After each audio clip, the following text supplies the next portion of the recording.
Welcome to Major HS Kalsi's Balnu Academy. I'm Mr. Devesh, your physics faculty. तो आज हम basically आपके physics का एक टेस्ट कंडक्ट करवाने जा रहे हैं जिससे आपको एक आइडिया मिल जाए कि किस टाइप के क्वेश्चंस आपके एग्जाम्स में पूछे जा सकते हैं, किस टॉपिक से आपके क्वेश्चंस आते हैं और वेराइटीज ऑफ क्वेश्चंस क्या है। तो स्टार्ट करते हैं।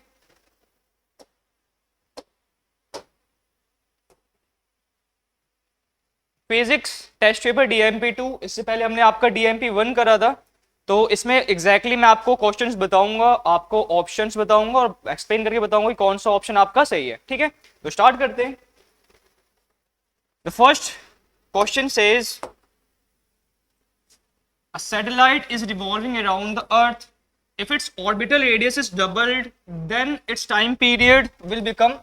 देखो बोल रहा है इसमें कि एक आपका सैटेलाइट है जो कि आपके अर्थ का अराउंड रिवॉल्व कर रहा है। ठीक है, और क्या बोला गया कि अगर इसका ऑर्बिटल रेडियस डबल कर दिया गया, ऑर्बिटल रेडियस जहां पे आपका वो आपका रिवॉल्व करता है सेंट्रल एक्सिस से लेकर के जो उसका रेडियस होता है उसको हम क्या बोलते हैं, आपको ऑर्बिटल रेडियस बोलते हैं। जहां से वो अगर उसको हमने डबल कर दिया तो बेसिकली उसके टाइम पीरियड पे क्या असर आएगा। तो आपने देखा है कि आपका जो प्लेनेटरी लॉज ऑफ मोशन होता है उसमें एक आपका फॉर्मूला है, टाइम पीरियड जो होता है ना आपके रेडियस के क्यूब के डायरेक्टली प्रोपोर्शनल होता है। ठीक है, टाइम पीरियड का जो स्क्वायर होता है आपके रेडियस के क्यूब के डायरेक्टली प्रोपोर्शनल होता है। अगर मैं रेडियस डबल करूंगा मतलब क्या, अगर मैं आर की जगह पे अगर मैं 2r लिख दूंगा, ठीक है, तो जो मेरा नया टाइम फॉर्म होगा, अगर मैं नया जो आपका बना है आर डैश जो बना है वो क्या है आपका बेसिकली 2r है, डबल है बेसिकली ना। तो टी डैश जो बनेगा किसके इक्वल बनेगा, टी डैश का जो स्क्वायर है आपका वो होगा आपके आर डैश का स्क्वायर, आर डैश का क्यूब बेसिकली, क्योंकि ये फॉर्मूला क्या होता है आपके क्यूब वाला फॉर्मूला होता है ना।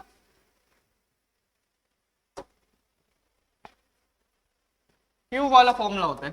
ठीक है, अब देखो हमने आर डैश के यहाँ पे हमने क्या रख देंगे, आपका 2r रख देंगे।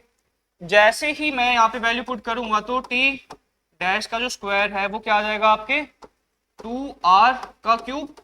अगर मैं इसको सॉल्व करूंगा फर्दर तो क्या आ जाएगा आपका 8r cube, 8r cube.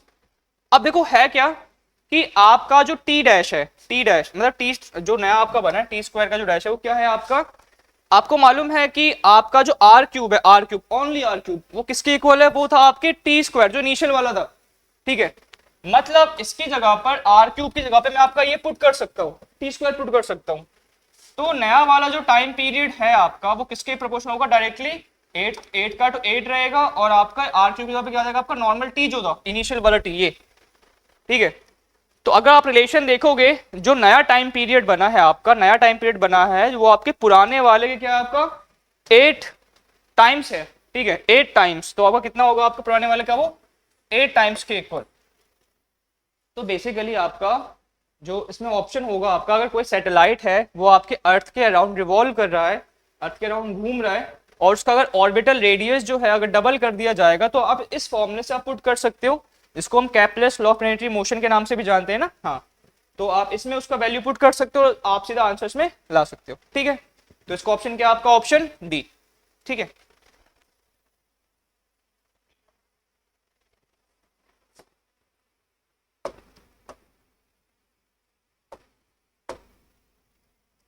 Next है आपका एक कॉन्वेक्स लेंस है जिसका फोकल लेंथ कितना है आपका 20, फोकल लेंथ है आपका 20 सेंटीमीटर।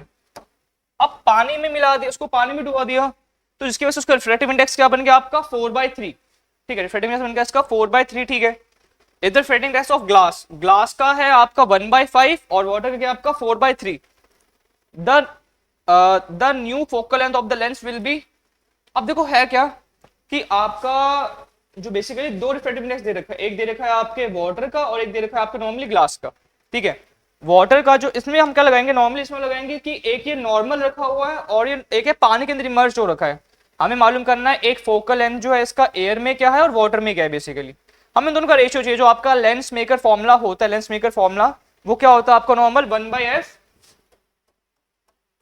म्यू -1 और क्या होता है आपको 1 - r/1, मतलब पहले का रेडियस माइनस दूसरे का रेडियस। ठीक है, तो ऐसे करके हम एक बार रिफ्रैक्टिव इंडेक्स इसका निकाल, मतलब एक बार हम लेंस मेकर फॉर्मूला से इसका निकाल देंगे और उसका निकाल देंगे। तो एक निकलेगा आपका फोकल लेंथ इन वाटर क्या होगा, और एक होगा आपका फोकल लेंथ इन एयर क्या होगा। तो अगर फॉर्मूले से आप निकालोगे तो फोकल लेंथ जो इन वाटर है, जो पानी में है, वो क्या आएगा आपका, वो आएगा आपका 0.5, और फोकल लेंथ इन एयर जो है वो होगा आपका 0.125, अगर आप इस फॉर्मूले से निकालोगे। ठीक है, अब क्या करना है आपको, इन दोनों का रेशियो ले लेना है, इन दोनों का रेशियो तो लोगे तभी तो इफेक्टिवनेस निकलेगा। मतलब 0.5 अपॉन में 125, ये आपके 4 टाइम्स में जा रहा है, 4 टाइम्स। इसका मतलब क्या है, फोकल लेंथ जो है वाटर में वो एयर के कितने टाइम्स है, 4 टाइम्स है आपकी focal length in air. Normal जो रखा हुआ है उसको एयर बोल देंगे। ठीक है, अब आपका क्या आएगा इसमें, देखो पहले आपका, पहले जो था आपका नॉर्मल जो कॉन्वेक्स लेंस था नॉर्मल, उसका फोकल लेंथ कितना था आपका 20 सेंटीमीटर, आपका 20 सेंटीमीटर। बट जैसे ही मैंने इसको पानी में डुबाया तो इसका फोकल लेंथ क्या चेंज हो जाएगा आपका, 4 टाइम्स हो जाएगा इसके। तो फोकल लेंथ इन वाटर जो है 4 times into 20, that means 80 centimetre. But इसके लिए आपको ये फॉर्मूला लगाना पड़ेगा जो कि आपका लेंस मेकर फॉर्मूला है, बिना लेंस मेकर फॉर्मूला लगाए आप इसको सॉल्व नहीं कर सकते हो। ठीक है, तो लेंस मेकर फॉर्मूला आप याद रखना, आपको अलग अलग टाइप का फोकल निकालना है। फोकल लेंथ इन आपका डेंसर मीडियम, फोकल लेंथ आपका रेयर मीडियम, एयर हो गया आपका रेयर मीडियम, और वाटर हो गया आपका डेंसर मीडियम। इस कंडीशन से आपका लगेगा 420 80, इसमें आपको, इसमें आएगा आपका ऑप्शन डी। ठीक है,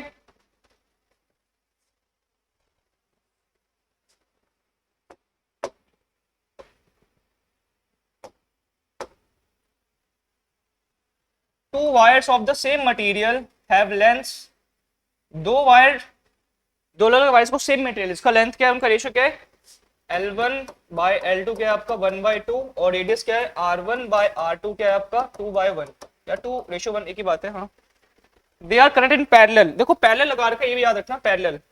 the ratio of current flowing through them will be, current जो फ्लो करता है उसका रेशियो क्या होगा, जो करंट फ्लो कर रहा है बेसिकली।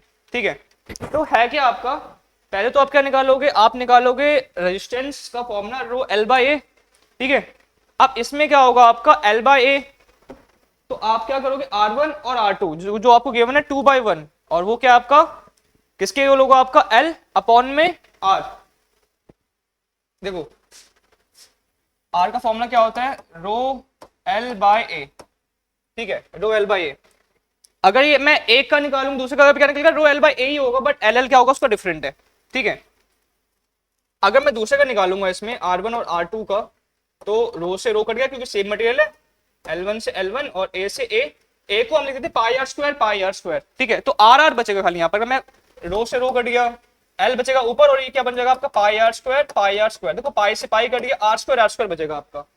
तो आपके ना जो रेशियो बनेगा आपका, रेशियो क्या बनेगा आपका बेसिकली, एक R1 बाय R2 रेजिस्टेंस का जो मतलब रेशियो है R1 अपॉन R2, वो किसके इक्वल होगा आपके L1 अपॉन L2। ये क्या था आपका L1, ये क्या था आपका L2।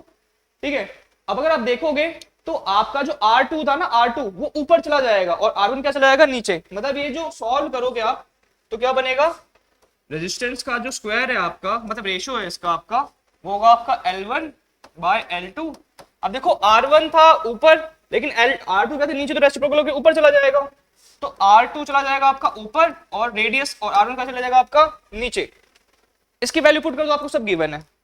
L1 बाय L2 क्या है आपका, L1 बाय L2 है आपका, अच्छा इसका स्क्वायर होगा, इन दोनों का क्या होगा आपका स्क्वायर, आर स्क्वायर फॉर्मूले में लगाया ना, पाई आर स्क्वायर। ठीक है, अब क्या बनेगा, ये बनेगा 1/2, और देखो पहले इसका रेशियो क्या था, रेडियस का रेशियो था 2:1, लेकिन हमने उल्टा कर दिया, मतलब इसको और ऊपर, मतलब 2/1 था इसका पहले R1/R2, बट R2/R1 क्या करूंगा मैं, इसको ऑब्जेक्ट कर दूंगा 1/2 का स्क्वायर।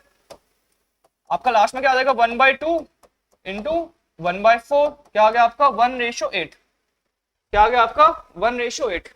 ये कब आया है, ये आपका अब आया है जब ये नॉर्मल है, नॉर्मल आपका रेजिस्टेंस है। ठीक है, बट आपको मालूम है कि हम रेजिस्टेंस जो रखते हैं जब, तो उसको हम कैसे रखते हैं आपका, वो रखते हैं हम पैरेलल में आता है तो आपका रेसिप्रोकल हो जाता है। तो ये आपका नॉर्मल है, जब हम नॉर्मल रेजिस्टेंस देखेंगे, आपका नॉर्मल जो रेजिस्टेंस देखेंगे वो क्या बन जाएगा आपका, इसका रेसिप्रोकल हो जाएगा उल्टा 8/1, क्योंकि पहले वाले कंडीशन में जिसमें आप लगाओगे 1/R1 प्लस 1/R2, तो जो आपका आंसर है वो नॉर्मल के लिए है। अब इसका रेसिप्रोकल में लगाओगे तो उसका उल्टा हो जाएगा, ताकि क्योंकि पैरेलल में है, तो क्या बन जाएगा आपका 8:1। तो आपका जो करंट फ्लो करेगा इसके अंदर, वो करंट कैसा फ्लो करेगा आपका, ऑप्शन बी 8:1 वाले। आपको सब चीज गिवन ही था, क्या क्या गिवन था आपको, आपको लेंथ गिवन है, आपको रेजिस्टेंस का, देखो रेजिस्टेंस से रेशो कुछ गिवन है, आपका क्या गिवन है, रेडियस का रेशो गिवन है, रेजिस्टेंस आप ऐसे निकाल सकते हो आप, ठीक है। तो लास्ट में जो आपका आंसर आएगा वो क्या आएगा आपका 8:1, ठीक है।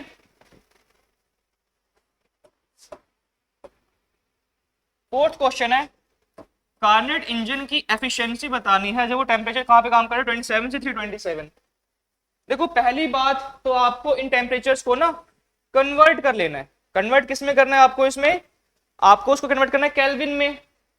तो आपका एक 327, इसको अगर मैं इसमें अगर मैं ऐड कर दूंगा 273, केल्विन में करना है ना, मैं इसको अगर मैं 273 में ऐड कर दूंगा तो ये बन जाएगा आपका 600 की, और इसमें अगर मैं 273 ऐड कर दूंगा तो ये बन जाएगा आपका 300 की, ठीक है।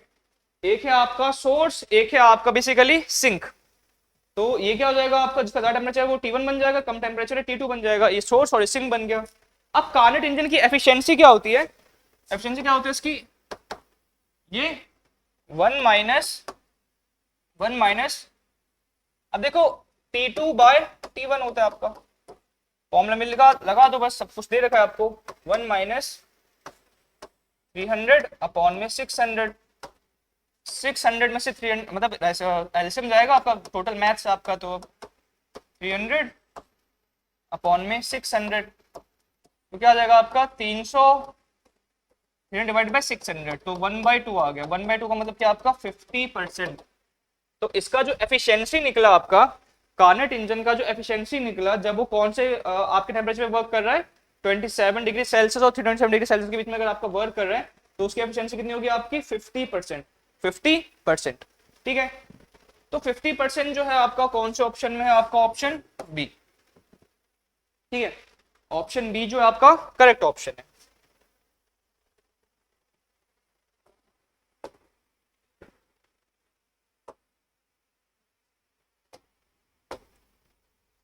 नेक्स्ट है वर्क फंक्शन दे रखा है एक सर्टेन मेटल का 4.2 electron volt, which of the following wavelength of incident light will cause photoelectric emission. Photoelectric emission क्या होता है आपका, कि इतना आपका लाइट उस पर इंसिडेंट करे कि आपका मेटल जो अपने इलेक्ट्रॉन्स को क्या करते निकालने लग जाए, ठीक है। इसमें आपको SC दे रखा है प्लैंक्स कांस्टेंट, और वेलोसिटी ऑफ इसका जो दे रखा है आपको दे रखा है 1240, हमें यूज करना है, कहीं ना कहीं इसका यूज होगा, ठीक है। तो आपको मालूम है हमें क्या निकालना है, वेवलेंथ। वेवलेंथ का फॉर्मूला क्या होता है, लैम्डा इज इक्वल टू, अगर मैं वर्क फंक्शन के हिसाब से बताऊं, वर्क फंक्शन के हिसाब से तो SC बाय वर्क फंक्शन, ठीक है। तो हमें SC तो गिवन ही है, और हमारा जो वर्क फंक्शन है मेटल का वो क्या 4.2 हो गया हमारा 4.2। अगर आप इसको सॉल्व करोगे क्या आएगा आपका 1240 डिवाइडेड बाय 4.2, ठीक है। 4.2 आप अगर इसको सॉल्व करोगे तो 4.2 को, अच्छा 2 भी है यहाँ पे, तो आपका लगभग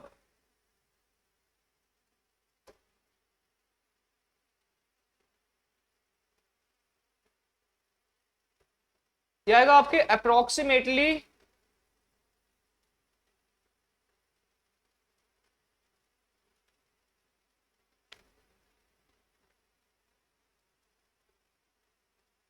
295 के आसपास आएगा, 295 के आसपास नैनोमीटर, 295 के आसपास आएगा आपका, ठीक है। बट आप ये देखो कि आपका जो लैम्डा है, लैम्डा कितना गिवन है आपका, लैम्डा गिवन है 29, मतलब हमारा जो आया अभी वो आया आपका 295। तो आपको मालूम है कि जो भी आपका क्या नाम है वेवलेंथ होगा, वो आपके इस वेवलेंथ, ये मैक्स वेवलेंथ होता है, इससे ज्यादा तो नहीं हो सकता, इस लैम्डा से ज्यादा तो नहीं हो सकता। अगर आपको किसी मेटल से आपका इलेक्ट्रॉन जो है वो आपको निकलवाने हैं, कुछ कोई लाइट इंसिडेंट कर रहा है, तो बेसिकली आपको क्या करना है कि जो भी आपका वेवलेंथ आएगा H मैक्स जो आएगा, इससे ज्यादा तो नहीं होना चाहिए, यही आपका मैक्स में, तो इससे कम होना चाहिए बेसिकली आपका 400, इससे ज्यादा ये नहीं होगा, 350 भी ज्यादा है, 300 भी ज्यादा है, तो 250 का चांसेस है। 250 जो आपका नैनोमीटर है वेवलेंथ है, वो जो हमारा लैम्डा मैक्स निकला हुआ इससे कम ही होना चाहिए, क्योंकि अगर इससे ज्यादा होगा तो आपका ये वाला जो थ्योरी है वो अप्लाई होगा ही नहीं इसके ऊपर। तो आपका जो फोटो इलेक्ट्रिक इफेक्ट है, जो भी आपके मेटल का सरफेस है वो आपके इलेक्ट्रॉन्स निकालेगा ही नहीं, ठीक है, इससे कम होना चाहिए, तो ऑप्शन क्या होगा आपका, ऑप्शन डी।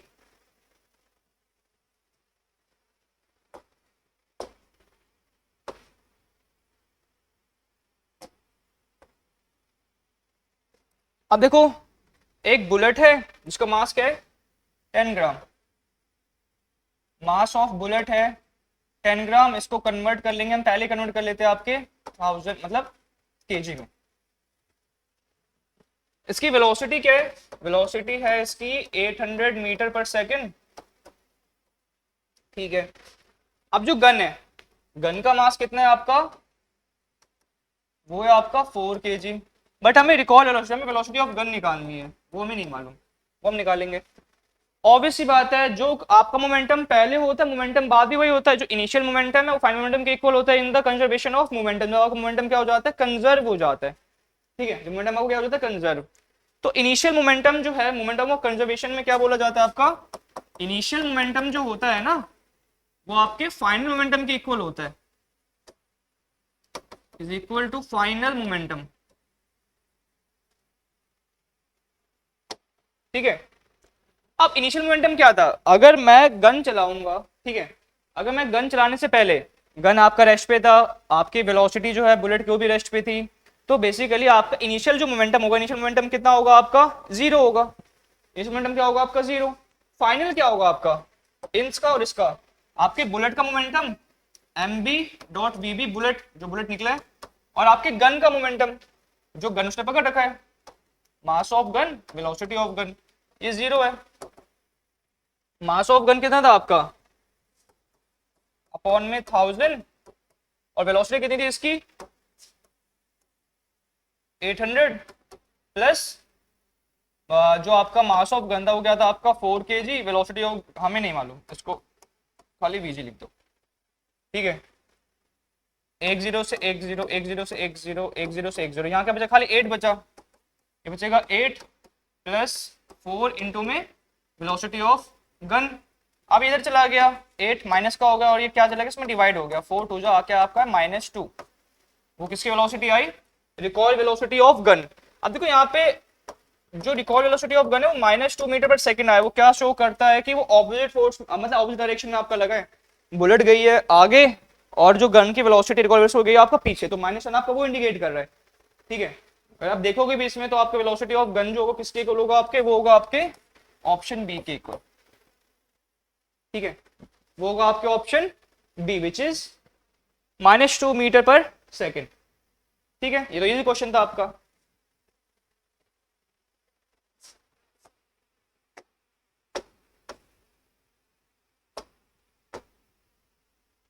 नेक्स्ट क्वेश्चन है, मैंने completely unpolarised light of intensity IO is passed through a polarized the intensity of transmitted light is, देखो अगर आप देखो ये तो आपका थ्योरी है बेसिकली कि कोई भी आपका अगर ट्रांसमिशन के टाइम पर जो आपका लाइट होता है ना, ठीक है, लाइट और इलेक्ट्रिक फील्ड जो होता है उसके परपेंडिकुलर होता है, जिसकी वजह से ना उसको बाइसेक्ट कर देता है, वो बाइसेक्ट करने की वजह से जो आपका इंटेंसिटी था अनपोलराइज्ड लाइट का वो क्या हो जाएगा, हाफ हो जाएगा, बिल्कुल हाफ हो जाएगा, जो ट्रांसमिट होगा क्या होगा, बिल्कुल हाफ होगा। तो ये तो देखो बेसिकली आपकी थ्योरी है, तो इसमें आपका I0/2 हो जाएगा, क्यों, क्योंकि आपका जो ट्रांसमिटेड लाइट है इलेक्ट्रिक फील्ड जो होता है उसको परपेंडिकुलर करता है, जिसकी वजह से वो हाफ हाफ में डिवाइड हो जाएगा, I0/2 I0/2, तो ट्रांसमिट जो होगा वो क्या होगा आपका I0/2 ही होगा। ये तो नॉर्मल आपका प्रैक्टिकल है, ठीक है। अब क्या बोल रहा है कि a charge particle enters a uniform magnetic field at an angle of 45 the field lines to the field lines, जो आपके मान लो इलेक्ट्रिक फील्ड लाइन था, कोई भी आपका चार्ज पार्टिकल एंटर करता है at the angle of 45 degree, ठीक है। इसका पैथवे क्या होगा, देखो आपके ना दो फोर्स इस पे एक्ट करेंगे, इस चार्ज पार्टिकल के ऊपर दो फोर्स एक्ट करेंगे, एक तो आपका मैग्नेटिक फील्ड और ये खुद कैरी कर रहा है अपना इलेक्ट्रिक फील्ड, क्योंकि चार्ज पार्टिकल मूव करेगा तो इलेक्ट्रिसिटी प्रोड्यूस होगा ही। तो देखो मैग्नेटिक फील्ड जो होगा ना, मैग्नेटिक फील्ड इसको पैरेलल, मैग्नेटिक फील्ड जो होगा चार्ज पार्टिकल को मैग्नेटिक फील्ड के पैरेलल ले जाना चाहेगा, मैग्नेटिक फील्ड जो है चार्ज पार्टिकल को मैग्नेटिक फील्ड के पैरेलल ले जाना चाहेगा, बट आपका इलेक्ट्रिक फील्ड जो है ना वो मैग्नेटिक फील्ड के परपेंडिकुलर डायरेक्शन में होता है, ये आपका मैग्नेटिक फील्ड है और ये आपका इलेक्ट्रिक फील्ड है, तो इलेक्ट्रिक फील्ड जो चार्ज पार्टिकल पे लगेगा वो लगेगा मैग्नेटिक फील्ड के परपेंडिकुलर। मतलब मान लो एक आपका डायरेक्शन जा रहा है इसमें और एक फिर परपेंडिकुलर फोर्स लगा रहा है ऐसे ऐसे, तो उसकी डायरेक्शन ऐसे होगी ना, ऐसे ऐसे ऐसे जाएगा जाएगा तो इसी डायरेक्शन में मैग्नेटिक फील्ड का डायरेक्शन में, बट एक परपेंडिकुलर फोर्स लगेगा तो आपका पार्टिकल ऐसे ऐसे मूव करेगा। मतलब स्ट्रक्चर कौन सा पैथवे बनाएगा आपका, कौन सा पैथवे होता है आपका, ये होता है आपका हेलिक्स। Option D helix. आप खुद देखो एक पार्टिकल ही मैग्नेटिक फील्ड है, ये जा रहा है इसके पैरेलल और एक फोर्स लगा रहा है ऐसे परपेंडिकुलर, तो ऐसे जाता है ऐसे ऐसे जाएगा ना, देखो ये जा रहा है इसके पैरेलल ऐसे ऐसे जाएगा ना, एक फोर्स लग रहा है आपका परपेंडिकुलर आपके इलेक्ट्रिसिटी का और ऐसे लग रहा है आपके पैरेलल किसका लग रहा है आपके मैग्नेटिक फील्ड का। तो स्ट्रक्चर कौन सा बनाएगा आपका, ऑप्शन डी। ठीक है,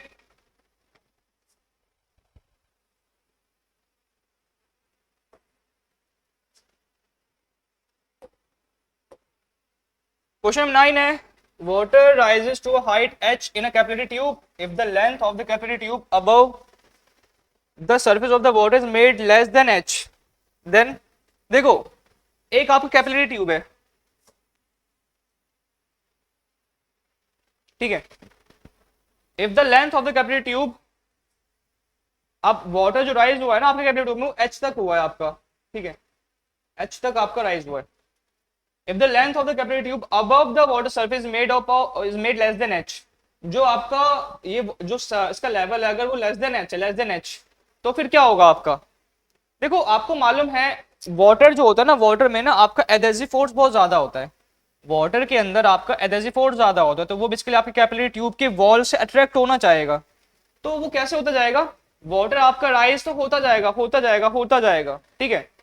अब लेकिन क्या वो गिरेगा या वो नहीं गिरेगा, अगर उसके लेवल से ऊपर है भी ना, अगर आपका वाटर लेवल के लेवल से ऊपर है भी वो आपका, तो आपको मालूम है क्योंकि उसका एडहेसिव फोर्स बहुत ज्यादा है, क्योंकि आपके वाटर का एडहेसिव फोर्स बहुत ज्यादा है, तो ना वो बिल्कुल आपका क्या सा करेगा, आपका बिल्कुल आपके टॉप तक पहुंच जाएगा और बिना बिना हिले हुए वो आपके इस जगह पे इकट्ठा रहेगा।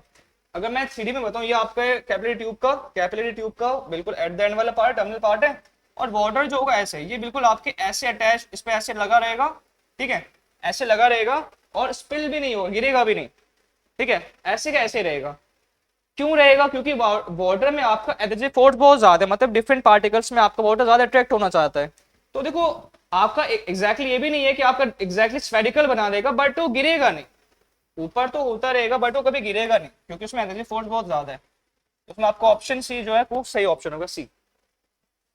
ठीक है,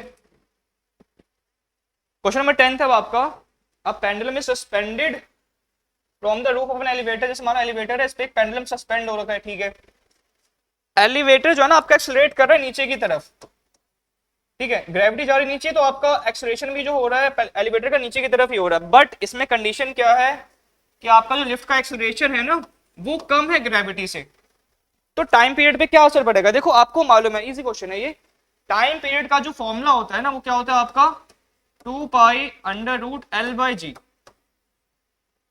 एल बाई जी। अब देखो इसका जो टाइम पीरियड है, अगर आपका एक्सेलरेशन जो है ग्रेविटी से कम है, अगर एक्स मतलब यहाँ पे तो जी लिखा हुआ है, लेकिन यहाँ पर हम जी क्या लेंगे, यहाँ पे ए मानेंगे, लेकिन ये ए क्या आपके जी से कम है, मतलब जी की वैल्यू कम है ना, अगर जी की वैल्यू इनिशियली से कम है तो बेसिकली ओवरऑल ये लेंथ मतलब ओवरऑल क्या होगा, ये वाला पार्ट क्या होगा, बढ़ेगा आपका। अगर आप देखोगे अगर आपके जी की वैल्यू आपके डिनोमिनेटर वाली वैल्यू कम है तो न्यूमरेटर अपना बढ़ेगा ना, अगर न्यूमरेटर बढ़ेगा तो ये पूरा पार्ट बढ़ेगा, और ये पूरा पार्ट बढ़ेगा तो आपका टाइम पीरियड भी तो बढ़ेगा, ठीक है। तो आपका टाइम पीरियड जो होता है वो आपके ग्रेविटी के अंडर रूट के इनवर्सली प्रोपोर्शनल होता है। अगर आपके ग्रेविटी की वैल्यू कम है तो ऑब्वियसली बात है टाइम पीरियड जो होगा वो टाइम पीरियड बढ़ेगा ही बढ़ेगा, तो उसमें क्या होगा, ऑप्शन ए जो सही option, option A is the correct option, ठीक है।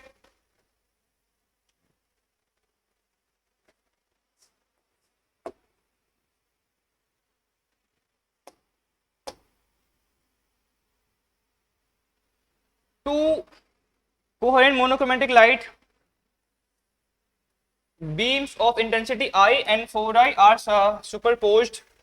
The maximum and minimum possible intensities are, देखो आपके दो मोनोक्रोमेटिक लाइट बीम है जिसकी इंटेंसिटी का एक की I है और एक की क्या 4I है, तो आपको मैक्सिमम और मिनिमम इंटेंसिटी निकालनी है। तो आपको मालूम है कि अगर मैं किसी की मैक्सिमम इंटेंसिटी निकालूंगा तो क्या होगा, आपका I max कैसे निकलता है आपका अंडर रूट, देखो एक है आपका जो इनिशियल वाला है आई, ठीक है, I1 प्लस I2, इन दोनों को आप क्या कर दो, स्क्वायर कर दो, अंडर रूट आई और I2 को क्या कर दो आप, स्क्वायर कर दो, ठीक है। तो अगर आप देखोगे यहां पे क्या वैल्यू आएगी इसकी, अगर मैं I का निकालूंगा, I का तो था 1, इसका क्या होगा 1 ही रहेगा। अगर मैं 4 का स्क्वायर रूट करूंगा तो क्या बन जाएगा आपका 2 बन जाएगा, 4 का स्क्वायर रूट करूंगा तो ये अंडर रूट है ना, इसकी वैल्यू आ जाएगी आपके 2i और इसके नॉर्मल 1i, ठीक है। तो ये क्या बन जाएगा 1 1 प्लस 2, 1 1i, मतलब i लिख दो और नॉर्मली यार 2i लिख दो आप, इसका स्क्वायर मतलब 3i का स्क्वायर हो जाएगा ना आपका, ये क्या आ जाएगा आपका 9i स्क्वायर, मतलब इसके लिए आप 9i लेंगे हम इसका, ठीक है। तो मैक्सिमम जो निकला आपका, मैक्सिमम क्या निकला आपका 9i निकला। तो 9i के आपके दो ऑप्शन है, 5 और 3 वाला तो काट दो, 9i वाला ये वाला है। मिनिमम इंटेंसिटी क्या होगा आपका, मिनिमम होगा आपका I1 minus I2, I1 minus I2 मतलब क्या आएगा 1 1, यहाँ पे क्या आएगा सेम वही चीज रहेगी, 1 माइनस 2 मतलब -1 का स्क्वायर क्या होगा आपका 1 ही होगा, मतलब आपका नॉर्मल I आएगा। तो आपका जो वेरी करेगा मैक्सिमम और मिनिमम इंटेंसिटी का जो होगा बिटवीन 9i और I, इसके बीच में वेरी करेगा, विच इज ऑप्शन बी। ये आपके मोनोक्रोमेटिक जो लाइट होता है उसके मैक्सिमम और मिनिमम इंटेंसिटी निकालने के लिए जो फॉर्मूला पुट करोगे आप ये करोगे, आपके पास अगर दोनों लाइट की इंटेंसिटीज गिवन है I1 और I2 आपका गिवन है, तो आप उसका सम करो मैक्सिमम निकालने के लिए, उसका स्क्वायर कर दो अंडर रूट करके, और मिनिमम इंटेंसिटीज है तो उसका भी आप क्या करोगे डिफरेंस निकालोगे I1 माइनस I2 उनका स्क्वायर रूट, मतलब स्क्वायर रूट करके और आप स्क्वायर लगा दो लास्ट में, ये वाला बस हो जाएगा आपका, इजी है ये।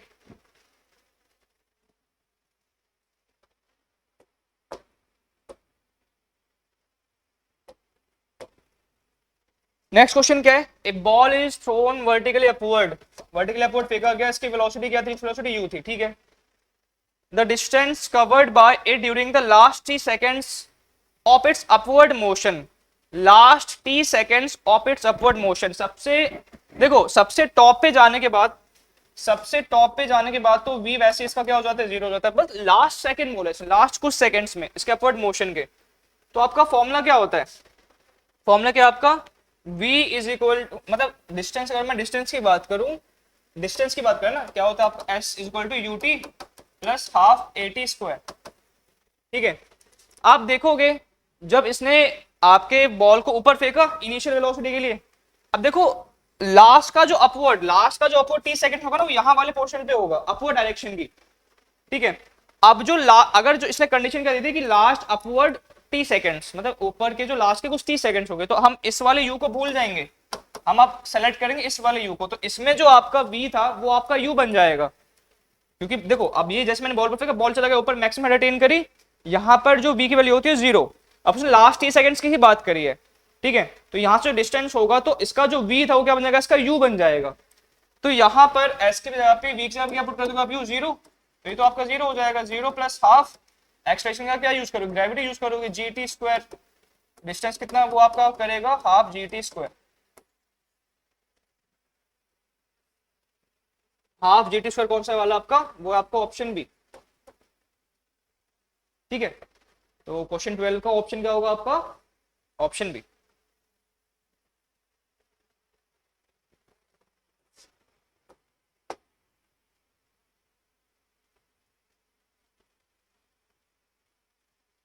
A cylindrical wire of resistance R is stretched twice length, stretched twice मतलब L था, L डैश क्या बन जाएगा आपका 12 हो जाएगा, ठीक है, original length, keeping its volume constant. भाई देखो अगर वॉल्यूम कांस्टेंट है, मेरी बात समझो, ऐसे क्वेश्चन बहुत आते हैं आपके, अगर आपके वॉल्यूम कांस्टेंट है तो कहीं ना कहीं आपका एरिया क्या हो जाएगा, हाफ हो जाएगा। अगर देख लो मैं यही है, इसका अगर मैं लेंथ ऐसे खींचूंगा खींचूंगा, वॉल्यूम वही है बट इसका एरिया क्या हो जाएगा, हाफ हो जाएगा ना, क्योंकि वॉल्यूम को कांस्टेंट रखने के लिए आपके एरिया को, जो नया एरिया बनेगा वो हाफ हो जाएगा पहले वाले एरिया से, क्योंकि उसको वॉल्यूम कांस्टेंट रखना है और हमने स्ट्रेच क्या कर दिया, डबल कर दिया उसको। इस कंडीशन में ये ध्यान रखना, ऐसे क्वेश्चन अगर आपको आए कि लेंथ हमने डबल कर दिया और वॉल्यूम कांस्टेंट रखा है, तो ये वाला लगाओगे आप, लेंथ, न्यू लेंथ जो होगा वो 12 हो जाएगा और एरिया जो हो जाएगा, न्यू एरिया हो जाएगा आपका a/2 for keeping the volume constant, constant volume रखने के लिए। तो नया रेजिस्टेंस क्या होगा आपका, अब वही है आपका फॉर्मूला, क्या होता है आपका फॉर्मूला होता है आपका rho L by A. Rho L by A आप क्या रखोगे, अब आप अगर चेक करोगे आर डैश क्या होगा, ये भी तो रो एल बाई ए ही होगा ना। जो नया लेंथ बना है आपका, नया लेंथ क्या है आपका, वो 12 है, और एरिया क्या है ए बाई 2 है, तो क्या बन जाएगा आपका रो एल बाय ए। अब देखो इसका जो था 2 ऊपर जाके 2 से मल्टीप्लाई हो गया, ये 4 हो जाएगा आपका 4। तो आपको मालूम है rho L by A, rho L by A क्या होता है आपका, मतलब रो एल बाय ए तो आपका पुराना वाला रेजिस्टेंस है ना आर, तो नया जो रेजिस्टेंस बना वो पुराने वाले कितने टाइम ज्यादा है आपका 4 टाइम्स। आर डैश जो बना वो पुराने वाले क्या आपका 4 आ रहा है, ठीक है। आर डैश जो है वो पुराने वाले आर के 4 टाइम्स है, तो R dash equal to 4 R, ठीक है। तो ऑप्शन सी जो है आपका सही ऑप्शन है। नेक्स्ट क्वेश्चन है एक आपका radio active decay process, the number of active nucleus remains after 3 half lifes is what fraction of the original number.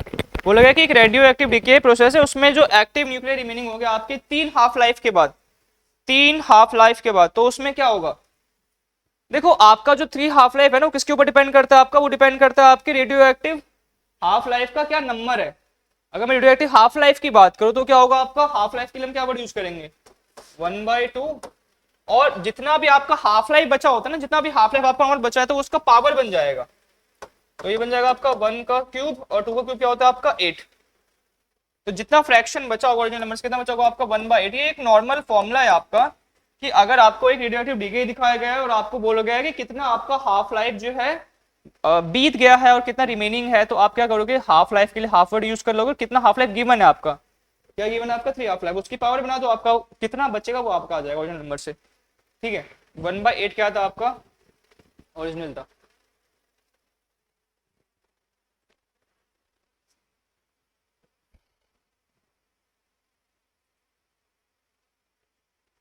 An ideal gas undergoes a rapid adiabatic expansion. Which of the following statements is true for its purpose? Adiabatic का मतलब क्या है आपका, transfer of heat नहीं हो रहा, transfer of heat नहीं होगा तो आपका क्यू क्या हो जाएगा 0, ट्रांसफर ऑफ हीट नहीं हो रहा आपका इसमें, ठीक है। चेंजिंग हीट क्या हो जाएगा आपका 0। तो आपका फॉर्मूला क्या होता है डेल्टा यू, डेल्टा यू जो इंटरनल एनर्जी था वो किसके इक्वल था आपका माइनस डब्ल्यू, और क्या था प्लस क्यू। बट आपका क्यू क्या, क्यू 0 हो गया तो यहाँ पे 0 लिख दोगे आप। तो वर्क डन क्या, मतलब आपका जो एनर्जी है इंटरनल एनर्जी जो वो आपका क्या करेगा बेसिकली वर्क डन जो है वो क्या करेगा वो करवाएगा। अगर वर्क डन करवाएगा तो आपका टेम्परेचर क्या होगा आपका, अगर वर्क डन आपका सिस्टम करेगा आपका, ठीक है, वर्क डन अगर आपका सिस्टम करेगा तो उसके पार्टिकल सिस्टम के ऊपर होगा बेसिकली, क्योंकि नेगेटिव डायरेक्शन नेगेटिव में है ना, तो वर्क डन अगर आपके सिस्टम के ऊपर होगा आपका तो आपके पार्टिकल्स उतने ज्यादा मूव नहीं करेंगे, पार्टिकल्स मूव नहीं करेंगे तो उसमें आपका कोलोजन नहीं होगा, कोलोजन नहीं होगा तो बेसिकली आपका टेम्परेचर बढ़ेगा घटेगा, बेसिकली आपका टेम्परेचर क्या होगा घटेगा। तो ऑप्शन सी जो है इसमें सही ऑप्शन है। बट आपको इस चीज का ध्यान रखना है कि एडियाबैटिक एक्सपेंशन में क्या होता है आपका हीट एक्सचेंज नहीं होता, तो आपका हीट धीरे करके इसकी वैल्यू क्या हो जाएगी आपकी 0 हो जाएगी, एक्सचेंज ऑफ हीट 0 हो जाएगा।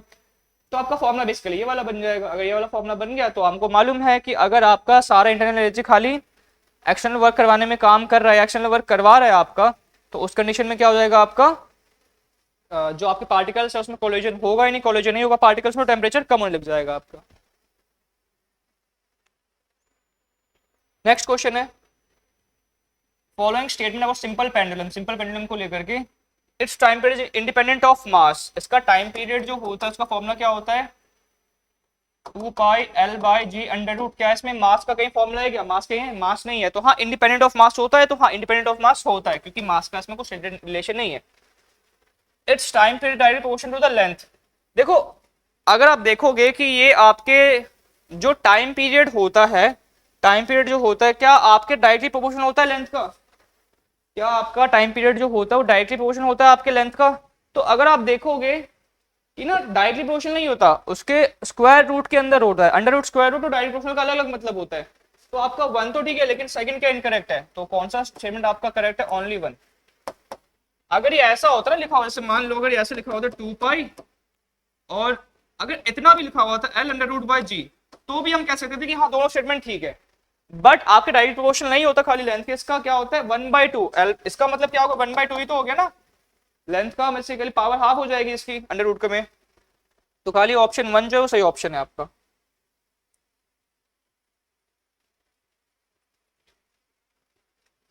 Consider the following statements regarding total internal reflection. Total internal reflection में क्या होता है आपका, पहला स्टेटमेंट है light must travel from a denser medium to radial medium.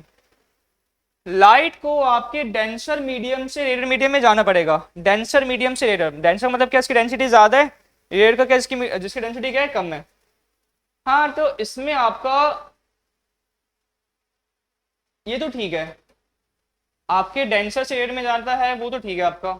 The angle of incidence must be greater than critical angle. अब तो critical angle क्या होता है, कितना एंगल है जिसको मैं से करूं तो उसके परपेंडिकुलर हो जाए आपके, ठीक है। इस एंगल को हम क्या बोलेंगे, आई सी क्रिटिकल एंगल।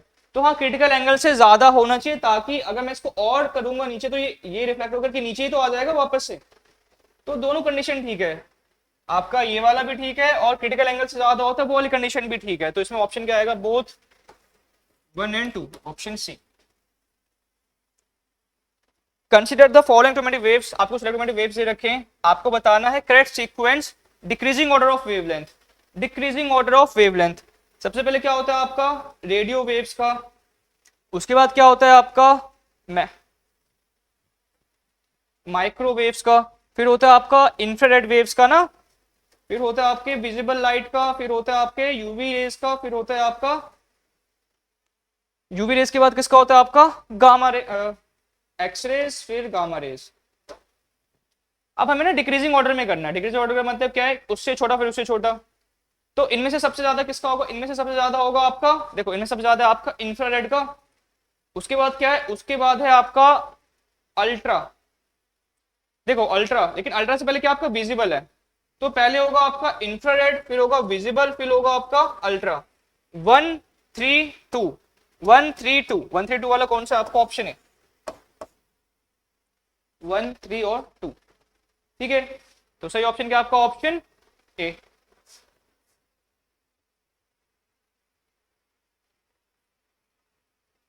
आपको कुछ डिवाइस दे रखा है, इलेक्ट्रिक मोटर दे रखा है, डायनेमो दे रखा है, ट्रांसफार्मर दे रखा है, बोला गया कि कौन सा इनमें से इलेक्ट्रोमैग्नेटिक इंडक्शन पे काम करता है। देखो मोटर जो है, मोटर को आप क्या करते हो, बैटरी से कनेक्ट करो, बैटरी से कनेक्ट करा आपने और इसका मोटर स्पिन लग जाएगा और ये आपका रिवॉल्व लग जाएगा। बट ये आपका इलेक्ट्रोमैग्नेटिक इंडक्शन है, ये नॉर्मल आपको क्या कंप्लीट सर्किट पे काम करता है, इलेक्ट्रोमैग्नेटिक पे काम नहीं करता। बट डायनेमो है और ट्रांसफार्मर है, ट्रांसफार्मर में आपने सुना होगा प्राइमरी कॉइल के बारे में, सेकेंडरी कॉइल के बारे में, तो इसमें इंडक्शन तो होता है ट्रांसफार्मर में। सेम आपके डायनेमो में भी आपका इंडक्शन होता है। आपके डायनेमो में और आपके ट्रांसफार्मर में दोनों में ही आपका इंडक्शन होता है। मतलब आपके इलेक्ट्रिक मोटर में नहीं होता, 2 और 3 में होता है। 2 और 3 होने वाला कौन सा ऑप्शन है आपका, ऑप्शन बी, ठीक है। 20th क्वेश्चन है आपका साउंड को लेकर के, they are longitudinal waves in air. ये आपके एयर में लॉन्गिट्यूडिनल वेव्स की तरह काम करते हैं। तो हाँ इसमें कंप्रेशन और एयर फ्रैक्शन होता है, कंप्रेशन और एयर फ्रैक्शन होता है। तो हाँ आपका ये ठीक है, कहीं कहीं पे कंप्रेशन होता है बहुत ज्यादा, कहीं कहीं पे एयर फ्रैक्शन, कहीं पे कंप्रेशन बहुत ज्यादा होता है, कहीं कहीं पे एयर फ्रैक्शन। तो इसमें हाँ आपका ऑप्शन स्टेटमेंट 1 तो ठीक है, बट आपका साउंड जो होता है ना वो मीडियम के थ्रू ट्रेवल करता है, क्योंकि वो मैकेनिकल वेव है, वैक्यूम के थ्रू ट्रेवल नहीं कर सकता। ये स्टेटमेंट आपका इनकरेक्ट है, खाली एक ही ठीक है, ओनली वन, ओनली वन के लिए आपका क्या होगा, ऑप्शन ए। आपको मालूम है कि साउंड वेव जो होता है एक टाइप का आपका मैकेनिकल वेव है, वो एनर्जी कैरी करता है, बट इसको ट्रैवल करने के लिए आपकी मीडियम की रिक्वायरमेंट होती है और वैक्यूम में कोई मीडियम प्रोवाइड नहीं होता, तो वैक्यूम में आपका ट्रैवल नहीं कर सकता। बट स्टेटमेंट में लिखा हुआ है कि वो आपका ट्रैवल करता है, जो कि इनकरेक्ट है, ठीक है।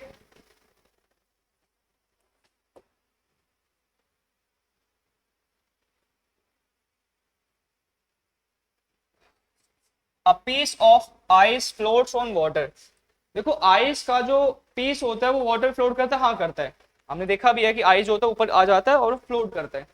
उसका रीजन क्या है, the density of ice is less than of water. हाँ ऑब्वियसली बात है, किसी भी ऑब्जेक्ट की डेंसिटी पानी से ज्यादा है तो आपकी वाटर में लेयर जो ऊपर क्या हो जाएगा, वो नीचे सिंक कर जाएगा, डूबता चला जाएगा, डूबता चला जाएगा, डूबता चला जाएगा। बट डेंसिटी कम है अगर तो ऊपर फ्लोट करेगा। हाँ आपकी आइस की डेंसिटी पानी की डेंसिटी से कम होती है, उसकी वजह से वो आपको ऊपर फ्लोट करता है। तो ये भी सही है और ये भी सही है और करेक्ट एक्सप्लेनेशन भी है। तो क्या लिखोगे, both A and R are true and R is the correct explanation of A, option A. Next है assertion में the velocity of sound in air increases with increase in temperature। आपके sound की velocity air में increase हो जाती है जैसे हम टेम्परेचर इंक्रीज करते हैं। तो हाँ, आपके पार्टिकल्स रैंडमली मूव करने लग जाते हैं ना। अगर आपके पार्टिकल जो है वो रैंडमली मूव करने लग जाएंगे, ठीक है, तो आप ऑब्वियसली बात है आपका टेम्परेचर जो है, तो आपका जो साउंड का टेम्परेचर जो होता है ना वो डिपेंड करता है आपके अंडर रूट टेम्परेचर। मतलब ऑब्वियसली बात है अगर आपका टेम्परेचर बढ़ेगा तो आपकी वेलोसिटी भी बढ़ेगी, टेम्परेचर बढ़ेगा तो आपके पार्टिकल ज्यादा मूव करेंगे, पार्टिकल ज्यादा मूव करेंगे तो साउंड को लेकर के जाएंगे। अच्छा, ये ठीक है आपका statement. The velocity of sound direct proportional to the square root of the absolute temperature. हाँ, आपका वेलोसिटी जो होता है एब्सोल्यूट टेम्परेचर के स्क्वायर रूट के डायरेक्ट प्रोपोर्शनल होता है, यही रीजन है इसका। तो ए भी असर्जन भी ठीक है, रीजन भी ठीक है और रीजन ऐसा डेफिनेशन भी है, तो सही क्या होगा आपका, both A and R are true, ठीक है। 23 है, transformer can not work on DC. Transformer जो होता है, आपके पहली बात तो अभी अपने ऊपर भी देखा था कि ट्रांसफॉर्मर जो होता है ना वो मैग्नेटिक इंडक्शन पे काम करता है, आपके मैग्नेटिक इंडक्शन पे। एक आपका प्राइमरी कॉइल होता है, एक आपका सेकेंडरी कॉइल होता है और बीच में आपका गैप होता है यहाँ पर, ठीक है। तो कितना करंट यहाँ से जाएगा, आपका वोल्टेज चेंज होगा, डिपेंड करता है। बट देखो, अगर मैग्नेटिक इंडक्शन है तो उसमें मैग्नेटिक फ्लक्स भी होगा, तो मैग्नेटिक फ्लक्स तो चेंज होता ही आपके टाइम के साथ साथ। अगर मैग्नेटिक फ्लक्स आपका चेंज होगा तो बेसिकली करंट का फेज भी चेंज होगा, तो आपका ट्रांसफॉर्मर जो है आपके डायरेक्ट करंट पे काम नहीं कर सकता। बट ये बोल रहा है कि हाँ can not work on DC, जो कि बात ठीक भी है, आपके डायरेक्ट करंट पे काम नहीं कर सकता।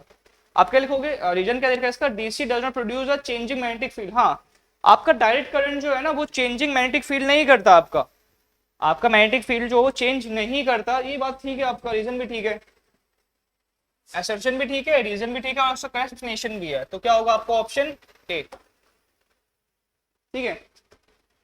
24 है आपका, convex mirrors are used as rear view mirror in vehicles.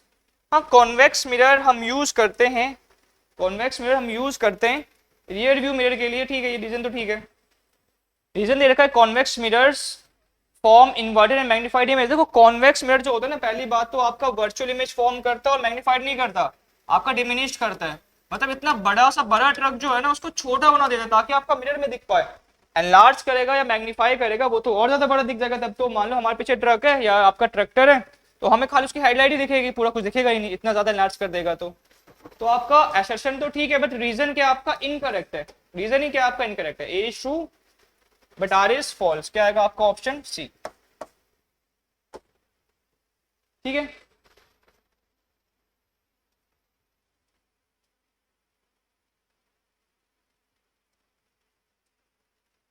Twenty का assertion है, astronauts in space can not converge with each other normally. Astronaut जो होते हैं आपके स्पेस में नॉर्मल ढंग से बात नहीं कर पाते खुद से। वैसे भी आपको मालूम है कि आपके स्पेस में ना वैक्यूम क्रिएट है और आपके साउंड को ट्रेवल करने के लिए आपके एयर पार्टिकल्स, किसी के तो पार्टिकल्स चाहिए ताकि थोड़ा सा मूव तो कर पाए, प्रोपागेट तो कर पाए।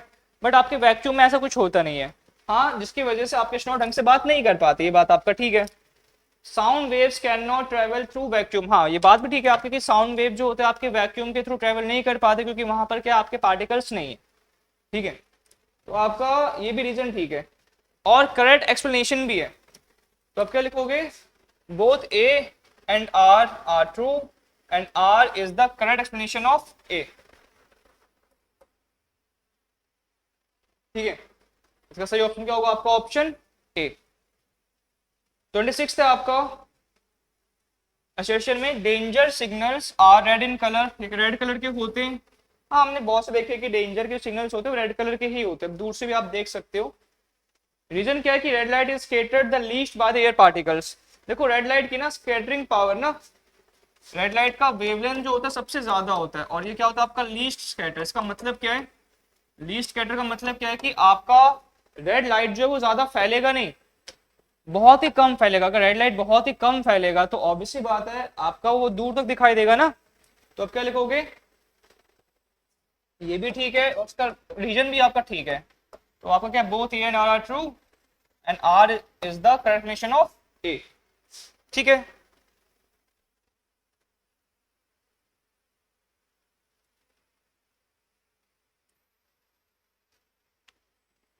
assertion है when a body is dropped from a height its acceleration remains constant।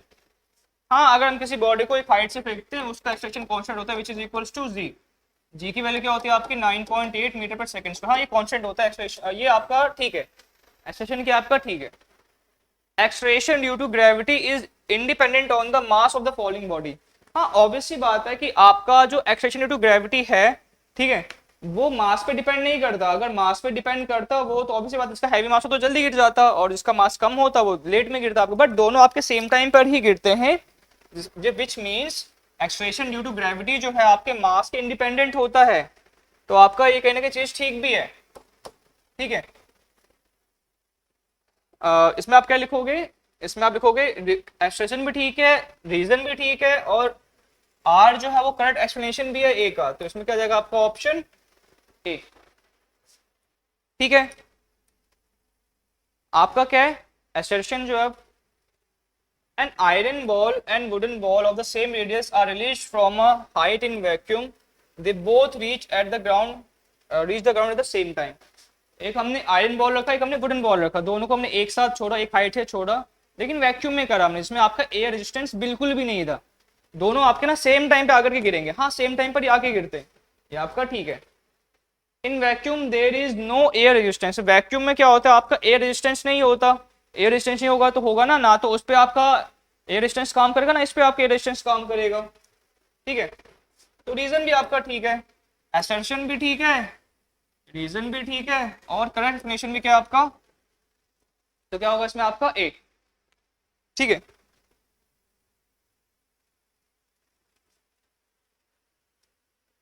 assertion है आपका work done by a force can be zero. Work done क्या होता है आपका एम ए कॉस थीटा, ठीक है, कॉस थीटा। अब मुझे एक बात बताओ, हाँ वर्क डन आपका जीरो हो सकता है। वर्क डन कह रहा है, देखो वर्क डन क्या होता है आपका force into displacement, force into displacement cos theta. M A तो ये आपके फोर्स का है ना। देखो हाँ, वर्क आपका जीरो होता है, वर्क कब जीरो होगा जब आपका डिस्प्लेसमेंट जीरो है, या तो आपका एंगल, एंगल क्या आपका cos 90, यहाँ पे थीटा की वैल्यू अगर 90 होगी cos 90 की वैल्यू क्या होती है आपकी जीरो। दो कंडीशन में हो सकता है, कब, जब या तो आपका डिस्प्लेसमेंट जीरो है और जब आपका थीटा जो है वो क्या आपका परपेंडिकुलर है। हाँ जीरो हो सकता है आपका, it can be zero, yes. Reason है work is zero if the displacement is perpendicular to the applied force. अगर आपका डिस्प्लेसमेंट जो है और अप्लाइड फोर्स से परपेंडिकुलर है, मतलब थीटा की वैल्यू क्या 90 है, तभी जीरो हो सकता है। हाँ ये बात सही है आपका। अगर वर्क डन है और वो आपके डिस्प्लेसमेंट के परपेंडिकुलर है तो उन दोनों के बीच का जो एंगल होगा थीटा होगा वो क्या होगा आपका 90, और cos 90 की वैल्यू क्या होती है आपकी जीरो, ठीक है। जिसकी वजह से आपका जो रीजन है, रीजन भी आपका क्या ठीक है, ठीक है। बिल्कुल both A and R are true and R is the classification of A. Option A क्या आपका सही ऑप्शन है, ठीक है। 30th है assertion में diamond sparkles more brightly than a glass replica. हाँ, डायमंड जो होता है वो ज्यादा स्पार्कल करता है ग्लास रेप्लिका से, ऑब्वियसली बात है, वो तो करता ही है। रीजन है diamond has low refractive index than glass. ये बात गलत है, डायमंड का जो रिफ्रैक्टिव इंडेक्स होता है वो ग्लास से लोअर नहीं होता, वो ग्लास से ज्यादा होता है। डायमंड का जो रिफ्रैक्टिव इंडेक्स होता है अप्रोक्सीमेटली 2.42 के आसपास होता है, जो कि ग्लास से ज्यादा है आपका। तो ए तो आपका ठीक है, बट आर आपका फॉल्स है। A is true, R is false. का क्या होगा आपका option C. Option C is the correct option.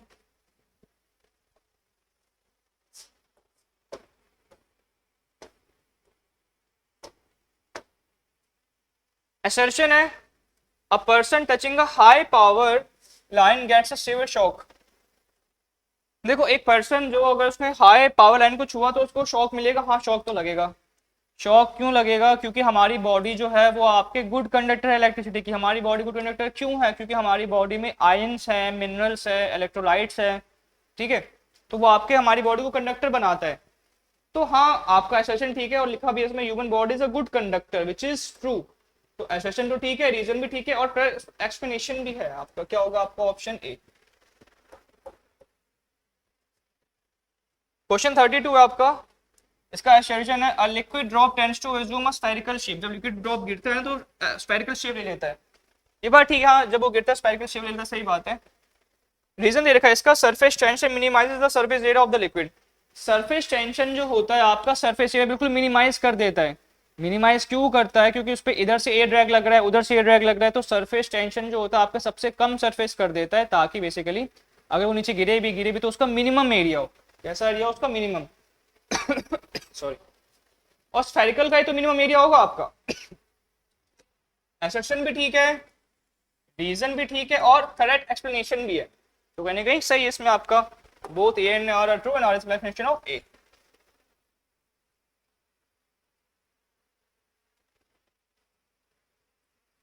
Assertion में दे रखा है sky appears blue during the day time. हाँ, आप जब स्काई देखोगे तो आपको ब्लू ही दिखेगा। उसका रीजन क्या है? Blue light scatter the most prominently by atmospheric particle due to its short wavelength. देखो विबग्योर में अगर आप देखोगे ना, विबग्योर ब्लू लाइट की वेवलेंथ जो होती है वो बहुत कम होती है, इसकी स्कैटरिंग पावर बहुत ज्यादा है। तो आपके एटमॉस्फेयर में पार्टिकल जो है वो ब्लू लाइट को बिल्कुल स्कैटर कर दे, बिल्कुल ऐसे फैला देगा, ऐसे फैला देगा, और आप नीचे खड़े हो और आपको स्काई किस कलर का दिखता है? वैसे दिखता है ब्लू कलर का। बट हमारा स्काई जनरली कैसा है? इसका कोई कलर ही नहीं है, स्काई का ब्लैक कह सकते हो। एस्ट्रोनॉट जब देखते हैं ना, एस्ट्रोनॉट, तो एस्ट्रोनॉट को सब कुछ काला दिखाई देता है, क्योंकि वहाँ पे कोई लाइट की स्कैटरिंग नहीं होती, क्योंकि वहाँ पे कोई एटमॉस्फेरिक पार्टिकल्स नहीं है स्कैटर करने के लिए। अगर वहां पे भी अगर आपके वैक्यूम में भी या स्पेस में भी अगर आपके एटमॉस्फेरिक पार्टिकल्स होते हैं जो कि लाइट को स्कैटर करते हैं, तो हमें थोड़ा बहुत आपका इवन आपका स्पेस भी ब्लू दिखाई दे सकता था, बस स्पेस ब्लू दिखाई नहीं देता क्योंकि वहां पे पार्टिकल्स नहीं है स्कैटर करने के लिए। आपका रीजन भी ठीक है और करेक्ट एक्सप्लेनेशन भी है, तो क्या होगा आपका? Both A and R are true and R is the correct explanation of A. 34 है, असर्शन में लिखा है inside a hollow spherical charge conductor the electric field is zero. देखो हॉलो चार्ज कंडक्टर में आपके अंदर की तरफ इलेक्ट्रिक फील्ड जीरो होता है, बट क्योंकि उसके जो इलेक्ट्रिक चार्ज होते हैं ना, इलेक्ट्रिक चार्ज जो होते हैं वो आपके खाली सरफेस पे होते हैं, खाली सरफेस। तो ये बात तो आपका ठीक है।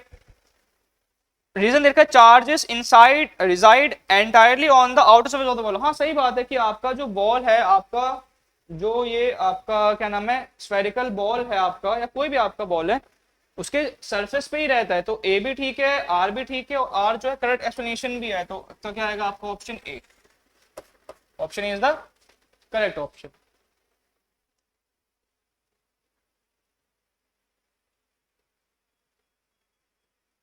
assertion दे रखा है आपको, the specific heat of gas at constant pressure is greater than specific heat at constant volume. देखो आपका बोल रखा है कि स्पेसिफिक हीट जो होता है गैस का कांस्टेंट प्रेशर पे ज्यादा होता है आपका स्पेसिफिक वॉल्यूम पे। सीपी जो होता है वो किसके से बड़ा होता है? सीपी से ज्यादा बड़ा होता है। हाँ ये बात तो ठीक है, ये तो आपका ठीक है। At constant pressure work is done by the gas against external pressure during the expansion.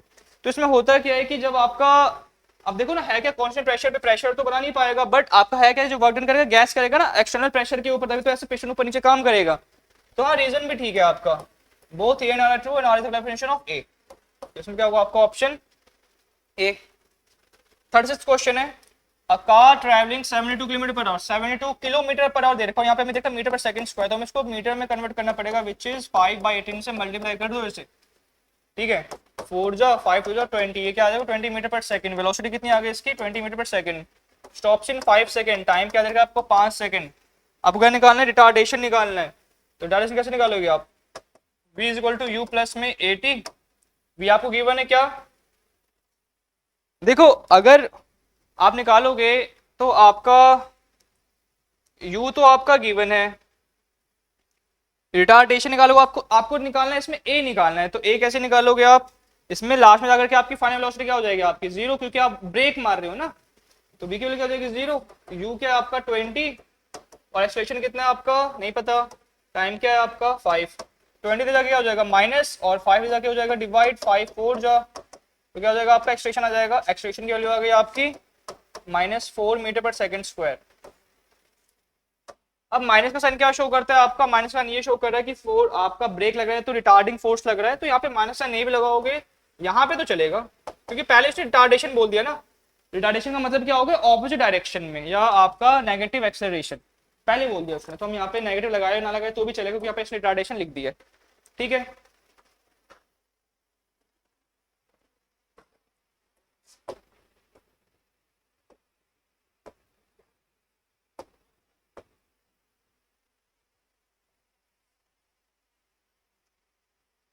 दो रजिस्टर आपके 4 ohm and 12 ohm are connected in parallel, what is the equivalent resistance of the combination. आपके दो resistance लगे हुए हैं, एक लगा है आपका 4 ओम का, एक लगा है आपका 12 ओम का, वो किस में लगा हुआ है, आपके पैरेलल लगे हुए हैं। अगर आप लगाओगे रेजिस्टेंस इन पैरेलल तो इसका फॉर्मूला क्या होगा, इन दोनों का रेसिप्रोकल ले लो आप, जो कि आपका 12, यह आ जाएगा आपका 3, यह आ जाएगा आपका 1, इसका अगर आप रेसिप्रोकल करोगे तो क्या आ जाएगा आपका 4/12। बट ये कि आपका रेसिप्रोकल इन पैरेलल, आपका रेजिस्टेंस क्या पैरेलल में है, ठीक है। अगर मैं इसको ऐसे रेसिप्रोकल करूंगा तो आरपी क्या आ जाएगा आपका 12/4 विच इज 3, तो आपका कॉम्बिनेशन का जो रेजिस्टेंस है वो क्या आएगा आपके इक्वल्स टू 3 ओम, ठीक है। तो सही ऑप्शन क्या होगा आपका 3 ओम होगा। इजी क्वेश्चन था आपका। नेक्स्ट क्वेश्चन है, एक इलेक्ट्रिक बल्ब है जिसका रेटिंग क्या है 220 वोल्ट और इसकी पावर क्या है 100 वोल्ट। तो इसका जो रेजिस्टेंस होगा, रेजिस्टेंस क्या होगा इसका, आपका रेजिस्टेंस क्या, पहले इसका रेजिस्टेंस निकाल, रेजिस्टेंस क्या होगा आपका v p। तो v स्क्वायर क्या होगा आपका 220 का स्क्वायर अपॉन में 100, 222 का स्क्वायर क्या होता है 484, 00 अपॉन में 00, तो आप क्या लिखोगे 00484। आपका रेजिस्टेंस जो है कितना आ गया, आपका रेजिस्टेंस आ गया आपका 484, रेजिस्टेंस क्या आ गया आपका 484, ठीक है। अब देखो ना हमने क्या कर दिया, हमने वोल्टेज हाफ कर दिया, पहले कितना था 220 था, अब हमने क्या किया था 110, वोल्टेज हमने हाफ कर, तो पावर कितना होगा आपका, पावर क्या होगा आपका, पावर होता है ना v square by R, v square. अब जो नया बना वो क्या बनेगा आपका 110 का स्क्वायर, और आर क्या था आपका, आ आया 484, ठीक है। अगर आप करोगे वो क्या आ जाएगा आपका पी का 11 का स्क्वायर क्या होता है 121, 00 अपॉन में 484। अगर आप करोगे भी तो इसका जो पावर ड्रॉप होगा, पावर ड्रॉप क्या हो जाएगा, पहले था आपका 100, तो कहीं ना कहीं आपके किससे चला जाएगा ये, अगर मैं करूंगा तो इसमें क्या आ जाएगा आपका ऑप्शन डी। क्योंकि देखो अगर आपका पावर ड्रॉप जो है वो इनिशियल पावर ड्रॉप का हाफ हो जाएगा, अगर हाफ हो जाएगा तो ऑब्वियसली बात है आपका पावर ड्रॉप जो होगा वो भी क्या हो जाएगा, आप इनिशियल से हाफ हो जाएगा। पहले था आपका 50, अब देन क्या हो जाएगा आपका, उसका हाफ क्या हो जाएगा 1/4 हो जाएगा विच इज 25। अगर इसको आप सॉल्व करोगे तो आपका आंसर क्या आएगा आपका 25 वॉट, ठीक है। तो करेक्ट एक्सप्लेनेशन क्या है आपका option D.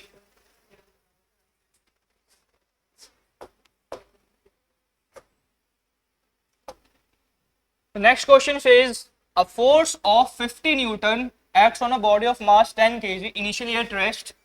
The velocity acquired by the body after 4 seconds. Force कितना गिवन था आपको, फोर्स गिवन था आपको 50 न्यूटन, ठीक है। Acts on a body of mass 10 kg, मास कितना दे रखा है आपको 10 kg, ठीक है। इनिशियली एट रेस्ट, इनिशियली कैसा था वो आपके रेस्ट पे था, इनिशियली कैसा था आपके वो is at rest. The velocity acquired by the body after 4 second, time क्या देगा आपको आफ्टर 4 सेकेंड क्या एक्वायर करेगा आपका, ठीक है आफ्टर 4 सेकेंड। देखो पहले होता क्या आपका, अगर मैं बोलूंगा आपको क्या क्या गिवन है, आपको फोर्स गिवन है, आपको मास गिवन है, तो वहां से आप एक्सप्रेशन निकाल सकते हो, एफ की वैल्यू क्या होती है एम ए। अगर मुझे खाली ए निकालना तो क्या हो जाएगा आपका एफ बाय एम, एफ क्या था आपका 50 और एम क्या था आपका 10, तो आपका एक्सप्रेशन क्या आ गया, एक्सप्रेशन आ गया आपका 5 मीटर पर सेकंड स्क्वायर, ठीक है। बट अब क्या बोला हुआ है कि वेलोसिटी क्या है आपका, एक्वायर क्या वेलोसिटी रहेगा आफ्टर 4 सेकेंड, आफ्टर 4 सेकेंड इसकी वेलोसिटी क्या होगी, तो आप लगाओगे v is equal to u plus में 80। क्या कहा था कि ये आपका रेस्ट में था इनिशियली, ठीक है, इनिशियली कैसा था आपके ये रेस्ट में था, तो u की वैल्यू क्या हो जाएगी 0, v आप ऐसे रख दो, u क्या था 0, a क्या था आपका, a अभी निकाला हमने 5 मीटर पर सेकेंड, और टाइम ये तो आपका 5 मीटर पर सेकेंड स्क्वायर, और टाइम कितना दे रखा था आपको गिवन 4 सेकेंड। तो वेलोसिटी जो निकलेगी 5 इंटू 4, 5 इंटू 4 क्या हो जाएगा आपका 20 मीटर पर सेकेंड,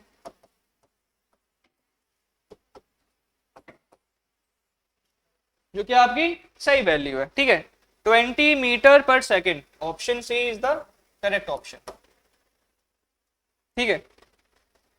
नेक्स्ट क्वेश्चन है आपका, lens has a power of 2 dioptre, focal length of the lens will be, देखो पावर क्या होता है आपका 1/f, f should be in metres, ठीक है। आपको क्या गिवन है, आपको गिवन है पावर, अच्छा फोकल लेंथ इधर कर दो, पावर नीचे कर दो, तो पावर क्या गिवन था आपको 2। देखो अगर आपको पावर गिवन है 2, ठीक है, अगर आपको पावर गिवन है क्या 2, तो ऊपर क्या होगा 1/2, मतलब ये मीटर में होता है ना, 1/2 मीटर का मतलब क्या है, 1/2 मीटर का मतलब क्या है, अगर मैं बोलूं कि आपके पास 100 सेंटीमीटर, 100 सेंटीमीटर को हम क्या बोलते हैं 1 मीटर बोलते हैं, अगर मैं इसको 2 से डिवाइड कर दूंगा, अगर मैं इसको 2 से डिवाइड कर दूंगा तो क्या हो जाएगा आपका वो, मतलब 100 सेंटीमीटर को 1 मीटर लिख सकते हैं ना, अगर मैं इसको 2 से डिवाइड करूंगा तो कितना आ जाएगा आपका 50 सेंटीमीटर आ जाएगा, मतलब आपका जो वैल्यू है, वैल्यू कितना हो जाएगा, अब हमने हमने 1 मीटर को 100 सेंटीमीटर लिख दिया, उसको हमने 2 से डिवाइड कर दिया 50 सेंटीमीटर, बस आपको ऑप्शन क्या होगा इसमें, ऑप्शन बी 50 सेंटीमीटर, ठीक है। नेक्स्ट क्वेश्चन है आपका, if the kinetic energy of the body is double then its momentum will become, पहले था के, बाद में क्या बन गया आपका, काइनेटिक एनर्जी डबल हो गया तो के डैश क्या बन गया 2 के बन गया, ठीक है। इसका फॉर्मूला क्या होता है, पी का फॉर्मूला क्या होता है √2m के, तो मोमेंटम जो चेंज हुआ वो उसमें काइनेटिक एनर्जी क्या होगा, दूसरा काइनेटिक एनर्जी आएगा ना, के डैश आ जाएगा, तो उसको हम यहाँ पुट कर देंगे ना, यहाँ पे 2 आ जाएगा, पी डैश क्या आ गया आपका 2m.2k, इनिशियल का के, ठीक है। इसमें से एक 2 को बाहर निकाल दो, आप एक 2 को बाहर निकाल दो, क्या बन गया आपका √2 बाहर निकल के अंदर क्या बचा आपका, अंदर क्या बचा 2m के, अगर आप देखोगे 2m के जो था, अगर मैं इसको हटा दूं 2m के वो किसके इक्वल था, आपके इनिशियल मोमेंटम के इक्वल था, 2m के जो था वो आपके इनिशियल मोमेंटम के इक्वल था, तो यहां पे मैं खाली p की वैल्यू पुट कर सकता हूं, तो p डैश क्या आ गया √2p, तो जो आपका नया मोमेंटम बना है, जो आपका नया मोमेंटम है वो इनिशियल मोमेंटम के कितने टाइम्स ज्यादा हो जाएगा आपका √2 times, which is option C, C option जो आपका सही ऑप्शन है। इसमें आपका फॉर्मूला होता है, देखो जो आपका बेसिक फॉर्मूला है ना इसमें आपका, वो है आपका p² = 2m काइनेटिक एनर्जी, और इसी को हमने थोड़ा सा एक्सपेंड करा, तो हमने क्या कर दिया p 2m उधर चला गया और स्क्वायर हटाया तो स्क्वायर रूट लगा दिया, तो आपका बन गया p = √2m k, ठीक है। इसमें सही ऑप्शन क्या होगा आपका ऑप्शन सी। अब 42 क्वेश्चन है आपका,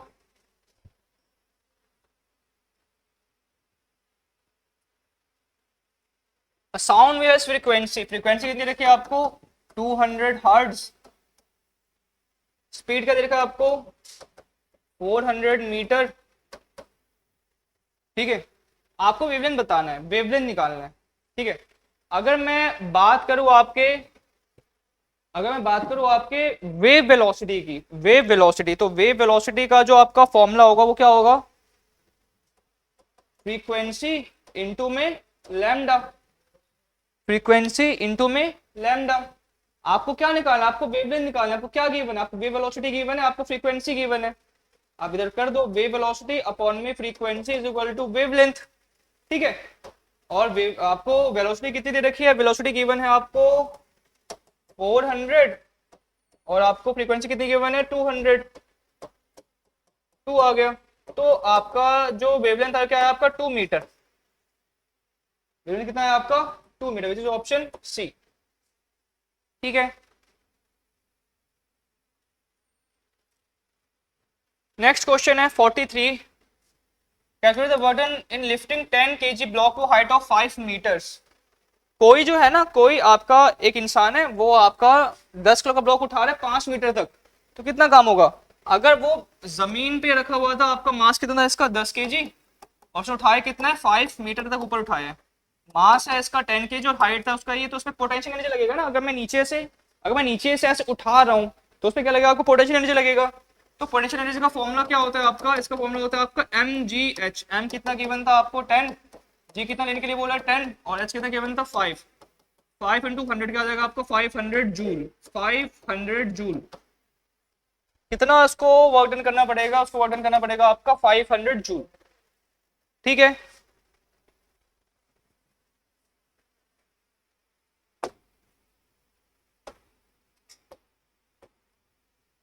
नेक्स्ट क्वेश्चन है, what is the equivalent capacitance when three capacitors 3 microfarads are connected in series.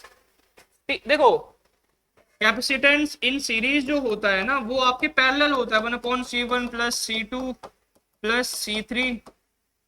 सब कितने कितने के हैं, आपके 3 थे, ये लिखो ना लिखो फर्क नहीं पड़ेगा, 1/3 1/3 3 बार लिख दो आप। और ये किसके इक्वल था, आपके इनफिनिट पैरेलल। 1/CS क्या होगा आपका, एलसीएम 3 ही रहेगा, 1 प्लस 1 प्लस 1 क्या हो जाएगा आपके 3/3 which is equals to 1। Opposite कर दो क्या हो जाएगा, 1 ही रहेगा आपका, 1/1 का रेसिप्रोकल करोगे तो 1 ही तो आएगा, तो क्या आएगा आपका 1 ही रहेगा, इसका ऑप्शन क्या आएगा आपका, ऑप्शन बी। ठीक है, याद रखना कैपेसिटेंस में जो आपके सीरीज होते हैं वो पैरेलल वाले में सॉल्व करे जाते हैं रेजिस्टेंस के, और कैपेसिटेंस अगर आपके पैरेलल में तो सीरीज में सॉल्व करे जाएंगे आपके C1 plus C2 plus C3। Next question है, a wire of resistance 10 ohm stretch to its double length, its new resistance will be. देखो इसमें करा क्या गया है, इसमें ना आपका, इसमें अगर मैं आपको बताऊं, एक आपका वायर था जिसकी रेजिस्टेंस कितनी थी आपकी 10 ओम, और उसका लेंथ हमने क्या करा डबल। तो रेजिस्टेंस अगर मैं आपको बताऊं, रेजिस्टेंस जो होता है ना आपके लेंथ के स्क्वायर पे भी डिपेंड करता है कभी कभार। ठीक है, हमने क्या कर दिया, हमने कर दिया आपका लेंथ को डबल कर दिया, 2L का square which is equals to 4L square. अगर आपका रेजिस्टेंस पहले था 10 ओम, अब हमने क्या कर दिया, 10 था गिवन और क्या कर दिया हमने 4L, तो अगर ये 4 हो तो ये भी 4 हो जाएगा ना आपका। मतलब क्या है, आपका जो न्यू रेजिस्टेंस बनेगा वो क्या बनेगा आपका, एक दूसरे डायरेक्टली प्रोपोर्शनल है, तो आपका क्या हो जाएगा आपका 4L से अगर मैं इसको मल्टीप्लाई करूंगा तो क्या हो जाएगा आपका 40 ओम के आसपास। क्योंकि आप देख सकते हो आपका रेजिस्टेंस जो होता है वो आपके फॉर्मूले में अगर आप देखोगे तो वो ना आपके डायरेक्टली प्रोपोर्शनल होता है लेंथ के स्क्वायर से। लेंथ को मैंने डबल कर दिया तो 2 का स्क्वायर का जाएगा 4 हो जाएगा, 4L इक्वल हो जाएगा, उसको मैं रेजिस्टेंस से मल्टीप्लाई कर दूंगा 10, तो क्या आ जाएगा आपका 40 ओम। ठीक है, 40 ओम आ जाएगा आपका।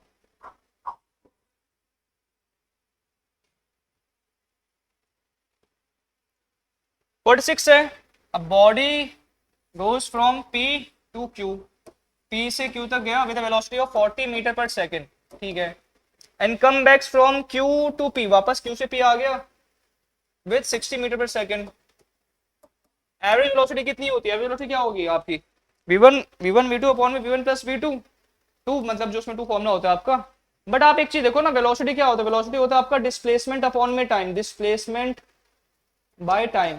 डिस्प्लेसमेंट तो यहाँ पे 0 है ना, क्योंकि जहां से उसने स्टार्ट किया था एट देन चक्कर लगा के वापस वहीं पर आ गया। इनिशियल पोजीशन और फाइनल पोजीशन में डिस्टेंस कुछ है ही नहीं। अगर आपका डिस्प्लेसमेंट 0 है तो आपकी वेलोसिटी भी क्या हो जाएगी, ऑब्वियसली बात है 0 हो जाएगी ना, एवरेज वेलोसिटी भी क्या होगी आपकी 0 ही होगी। क्योंकि वेलोसिटी का फॉर्मूला क्या होता है, वेलोसिटी का फॉर्मूला होता है आपका डिस्प्लेसमेंट अपॉन में टाइम।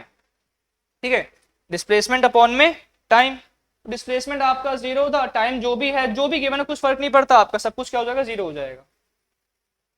47वां क्वेश्चन क्या है, लिस्ट टू। फोर्स की ऐसा यूनिट होती है आपकी न्यूटन, 1 का होगा 4, वर्क का होता है आपका जूल, पावर का होता है आपका वॉट, और प्रेशर का होता है आपका पास्कल।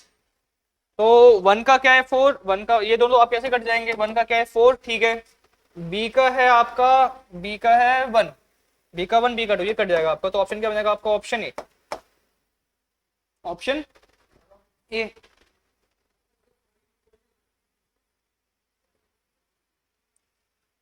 नेक्स्ट क्वेश्चन है, डिवाइस और एनर्जी कन्वर्जन किसको किससे करता है। देखो आपका जो माइक्रोफोन होता है, माइक्रोफोन, माइक्रोफोन किसको किससे करता है, आप जो बोलते हो आपका साउंड जाता है, साउंड को माइक्रोफोन में क्या करता है, वो साउंड को कन्वर्ट करता है इलेक्ट्रिकल एनर्जी में, साउंड को कन्वर्ट कर देता है वो आपके इलेक्ट्रिकल एनर्जी में। तो फर्स्ट का ए का क्या होगा आपका 2। अब जो लाउड स्पीकर है, लाउड स्पीकर क्या काम करता है आपका, लाउड स्पीकर जो होता है आपके इलेक्ट्रिकल सिग्नल को किसमें कन्वर्ट कर देता है, आपके साउंड में। जो आपके फोन में स्पीकर होता है, आपकी डीजे में जो स्पीकर होता है वो इलेक्ट्रिकल को साउंड में कर देता है ना, ठीक है। सोलर सेल क्या काम करेगा, आपके लाइट को कन्वर्ट कर देगा आपके एनर्जी में, और डायनेमो क्या काम करेगा, मैकेनिकल टू एनर्जी में। तो क्या होगा, ए का 2, बी का 3, सी का 1 और डी का 4। इसमें ए ही तो है आपका, ऑप्शन ए जो है आपका सही ऑप्शन है।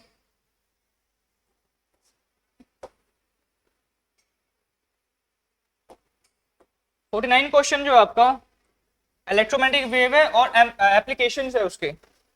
रेडियो वेव जो होता है आपके, रेडियो वेव्स क्या काम करता है आपके, ब्रॉडकास्टिंग में काम करते हैं ना, कोई भी न्यूज में या टीवी टेलीविजन में उसमें यूज होता है रेडियो वेव्स ना। माइक्रोवेव जो होता है आपका, माइक्रोवेव आपका रडार सिस्टम में काम कर सकता है, ठीक है।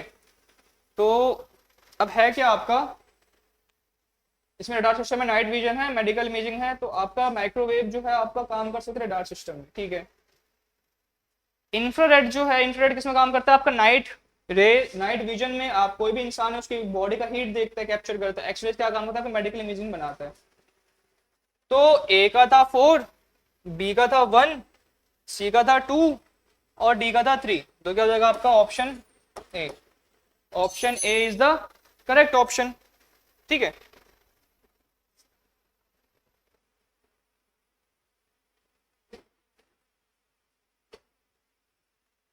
लॉ या प्रिंसिपल है सेकंड के रिलेटेड टू।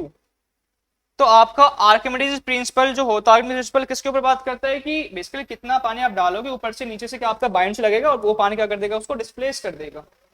तो आर्किमिडीज आपके बायनेंसी के बारे में बताता है, बायनेंसी के बारे में कि जितना आप वेट डालोगे वाटर का उतना वेट डिस्प्लेस हो जाएगा वाटर का ना, ठीक है। और वेट डिस्प्लेस क्यों होगा, क्योंकि नीचे से आपका बायनेंस फोर्स लग रहा है, बायनेंसी लग रहा है। बाकी आपका पैस्कल स्लो जो है, पैस्कल स्लो आपके फ्लूइड का प्रेशर बताता है ना, P1 V1 equal to P2 V2 वाला, वो क्या था आपके फ्लूइड का प्रेशर था, फ्लूइड का। सी आपका बर्नौलीज थ्योरम, बर्नौलीज थ्योरम क्या बताता है आपका, conversion of energy in fluids, conservation of energy in fluids. Kepler's law आपका प्लेनेटरी मोशन बताता था कि सेमी मेजर एक्सिस का वो होता है, पहले आपके जितना एरिया सस्पेंड करता है उतना एरिया आपका बाद में भी सस्पेंड करता है, कॉमन होता है, कांस्टेंट होता है। तो ए का है 2, बी का है 1, सी का है 4 और डी का है आपका 3। A2 B1 C4 D3। तो 50 का क्या होगा आपका ऑप्शन ए। ऑप्शन ए क्या होगा आपका करेक्ट ऑप्शन होगा, ठीक है। तो ये हमारा आज के टेस्ट का लास्ट क्वेश्चन था। इसमें हमने देखा कि आपके मतलब क्वेश्चन थे बहुत सारे, आपके मैच द फॉलोइंग था, आपके एसेशन रीजन था, आपके स्टेटमेंट बेस्ड क्वेश्चन था, आपके न्यूमेरिकल्स थे, आपके डायरेक्ट क्वेश्चंस थे। तो एक बिल्कुल हमने मिक्सचर ऑफ क्वेश्चंस करा, इसमें आपके बंडल ऑफ क्वेश्चंस करा, जिसमें आपके मोस्ट ऑफ द क्वेश्चंस, थोड़े बहुत क्वेश्चन आपके काइनेमेटिक्स से ज़्यादा, क्योंकि मोशन के क्वेश्चन आपके ज़्यादा आते हैं, फोर्स के क्वेश्चन ज़्यादा थे आपके आपके कह सकते हो एसेशन रीजन में आपके जो बेसिक कॉन्सेप्ट होते हैं, फ्लूइड के क्वेश्चन ज़्यादा थे आपके, रिफ्रैक्टिव इंडेक्स के क्वेश्चन ज़्यादा थे आपके, लाइट के क्वेश्चन से ज़्यादा आपके। तो यहाँ पे जो आपके क्वेश्चंस आते हैं वो इनके इन्हीं टॉपिक से मेन आते हैं। आप काइनेमेटिक्स कर लो, आप ऑप्टिक्स कर लो, आप बेसिकली वर्क एनर्जी पावर कर लो, आपके मोस्टली क्वेश्चन जो है फिजिक्स में यही इसी टॉपिक से आपके आते हैं। बाकी हमने जो वैरायटी ऑफ क्वेश्चंस करे आपके, तो बेसिकली हम उन टाइप के क्वेश्चंस को और ज़्यादा करेंगे। तो कुछ हम नेक्स्ट क्लासेस में और टेस्ट पेपर के साथ मिलेंगे आपके। होप आपको ये क्लास समझ में आई होगी। तो मिलते हैं अपने नेक्स्ट क्लासेस में। जय हिंद।